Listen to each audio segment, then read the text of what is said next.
it! Wake up! Hello? Finally! What do you want? It's the middle of the night.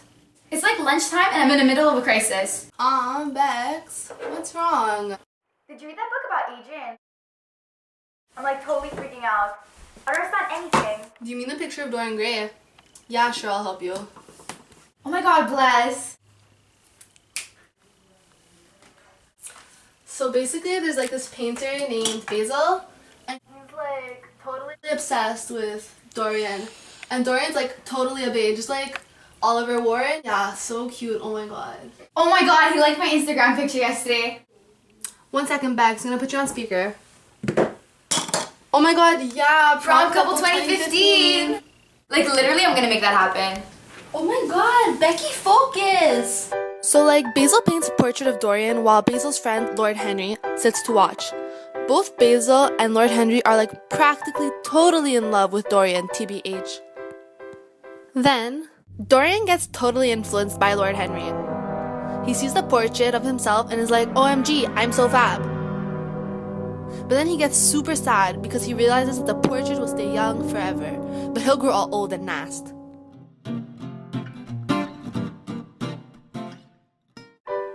Later, Dorian meets this super cute actress named Sybil, and he falls head over heels. He tells Henry that he's gonna put a ring on it, but Henry's like, I hate marriage, so he's totally not down. Later, Dorian, Basil, and Lord Henry all go see Sybil perform, but it's like super awkward because she sucks.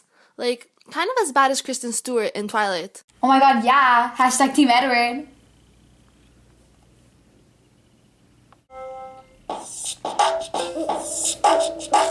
What's up, everyone? My name is Tweety, and I am here to teach you how to twerk.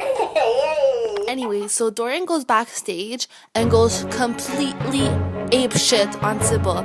Like, he's totally so rude and just completely freaks out on her. Sybil starts to cry and like begs him for forgiveness, but he's so done with her. Oh my god, Becky, wait a second, I have to post a pic, it's Sunday.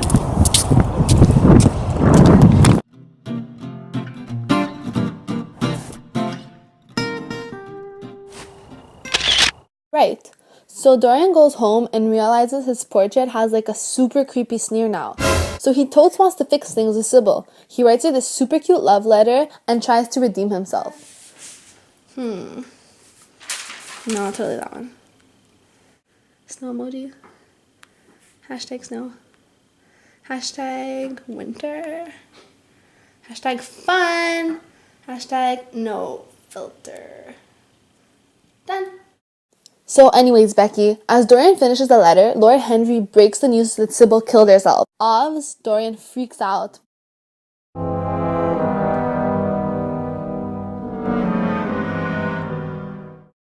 But Lord Henry is totally chill about it and says to relax because what she did was actually beautiful.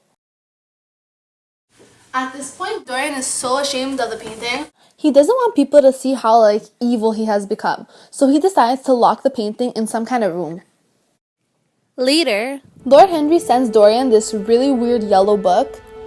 And since Dorian is like super easily influenced, it makes Dorian even more cray than he already is. So like a bunch of years after that, Basil goes and confronts Dorian about having like a super bad reputation. Dorian is completely cray at this point and decides to show Basil the painting, which is all creepy and stuff now. Basil is so shocked that it makes Dorian go even more psycho, so he grabs a knife and frickin' stabs him like 5 times. Later, Dorian is so messed up at this point that he isn't even the least bit upset over like Basil's death. He has this obsession with getting negative feeling from stuff, so he goes to this super shady place where there's a bunch of crack addicts and hookers and he shoots up a ton of heroin. It's like really weird, TBH. There, James, Sybil's brother, finds Dorian and he wants revenge for his sister's suicide. But James doesn't kill Dorian because he still looks like a super hot stud. And it would be impossible for him to be the man Sybil killed herself over, since it happened like over 20 years ago or something like that. Dorian can't even with his painting anymore. The worse his behavior gets, the uglier the portrait becomes. This painting is basically Dorian's soul. Just the thought of the painting makes Dorian cracked. So he takes the knife, again, and stabs it. Dorian's servants hear a bunch of weird noises upstairs, so they end up finding an old, gross, dead man on the floor right next to the beautiful portrait of Dorian. Basically, Bex, Dorian killed himself by stabbing the painting because the painting was like his soul. Like, what even is the point of this book? Bex, are you serious? The entire book is about decadence. What's that? Decadence is kind of like the way you felt after The Notebook. The movie made you sad, but you still really liked it. In the 19th century, decadence became super popular. Kind of like leather pants in the 80s. Oh my god, ew. So, it all starts in the beginning of the book, when Dorian looks at the painting that Basil made of him. Like, the painting itself is pretty fab, but it brought super negative emotions to Dorian. He says, "How sad is it? I shall grow old, and horrible, and dreadful, but this picture will always remain young." Basically, Dorian is reacting to art in a negative way, which is decadence. But how's the entire book about it? Literally, did you even read the book? Didn't you realize that decadence is everywhere? Even Sybil becomes decadent art when she dies. What? How's that art? Ugh. Lord Henry tries to explain to Dorian that sometimes, however, a tragedy that possesses artistic elements of beauty crosses our lives. So, he's basically saying that Sybil killing herself was a tragedy that was actually beautiful and artistic. That's decadence, because Dorian was upset about this so-called art. But hold up, it doesn't just stop there. Oscar Wilde shows the effects of decadence. Like, he shows how someone can finally understand the true nature of the senses. A form of addiction or dependence is created. When Dorian reads the poisonous book that Lord Henry has left him, he is described as being unable of freeing himself from it. This book is causing Dorian to encounter like these super negative experiences, which he totally can't deal with. But he still continues to read the book and to chase these weird dark feelings. He reads the book over and over again, and as a result, his pursuit for decadence art is at a high. He becomes mostly obsessed with decadent violence. Throughout chapter 11, he's mentioned as being fascinated by sinners of the past, grotesque crimes of antiquity. See, he's obviously pursuing things that invoke dark negative emotions within him on purpose. His thirst for decadence is so strong that the author compares him to a starved animal. If you look closely at the part when the narrator says that the true nature of the senses have never been understood and that they have remained savage and animal, you'll realize it.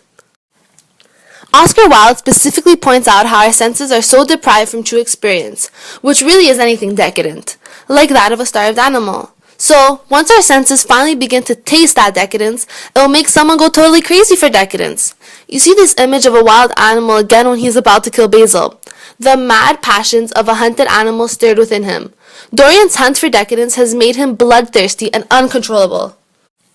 Now, if you look at chapter 16 or something, his search for decadence has made him go to the most ratchet part of the city. Rough paven streets, jagged chimney stacks of the houses, small, shabby homes. At this point, there's a feeling of complete craze of the senses.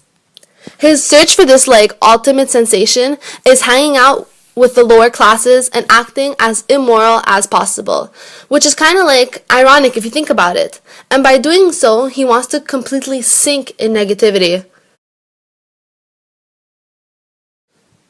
By the end of the book, Oscar Wilde shows the shift of the thirst to overconsumption, the most negative extent of decadence. Dorian has been so crazy for decadence and done anything he could have to completely submerge himself in decadence.